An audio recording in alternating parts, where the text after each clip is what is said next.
Welcome back to the channel. Today what I'm going to be talking about is legs and the importance of working legs. Legs are the largest muscle on the body. Therefore, they produces the most testosterone for the body. So if you want those smaller muscles to grow easier, the best way to do that is concentrate on legs and back. Legs first, because they are the largest, and again, they produces the most testosterone for the body. Once you get in the habit of working your legs, which most people don't, simply because the legs are the most taxing part of the body to work of anything. Once you get through working legs, you feel like a lot of times you run a marathon, and the soreness 2 or 3 days later can sometimes be massive. But you have to kind of wade your way through the soreness, through the tiredness, and through the exhaustion sometimes, if you want to accomplish what you want to accomplish as far as the rest of your body is concerned. Don't neglect legs. You neglect legs, you set yourself back, simply because it makes it a little bit harder to develop the other body parts without you working the legs. So legs, legs, legs, legs. I can't overemphasize that enough. Working the legs is probably, it's got to be the most important part of the body as far as I'm concerned of working is legs. Because once you do that, everything else that you do will become a whole lot easier, and you won't have that daunting task of overworking the smaller muscles, trying to make them produce what you want them to produce. So don't get lazy. Stop being sorry and start working those legs. And the best exercises for the legs, number one, is the squat.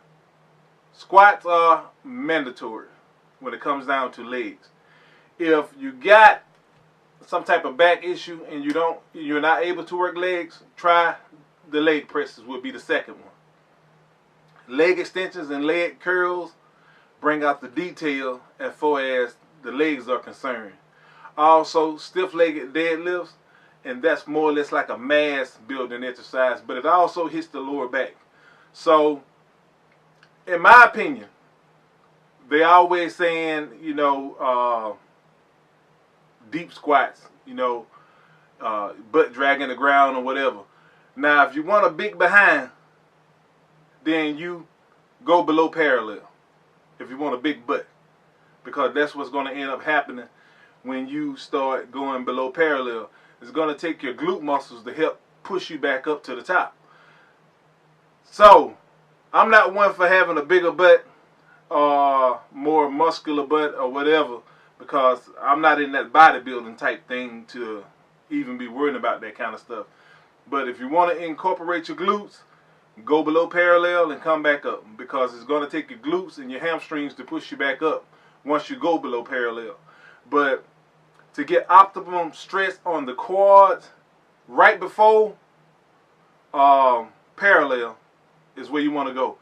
You don't want to quite hit parallel. You want to kind of stay in between parallel and locking out. That way your quads are under constant tension, and that's what's going to cause you to be able to generate the amount of stress that's needed to cause the quads to grow.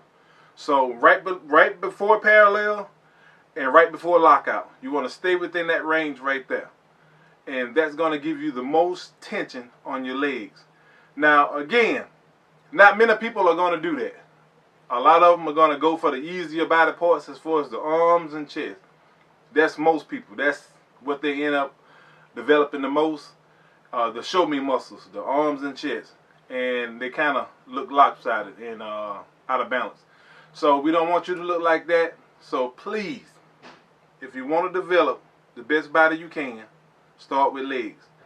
That's what I wanted to talk to you about today. Hit the thumbs up button, subscribe to the channel, and again, thanks for watching.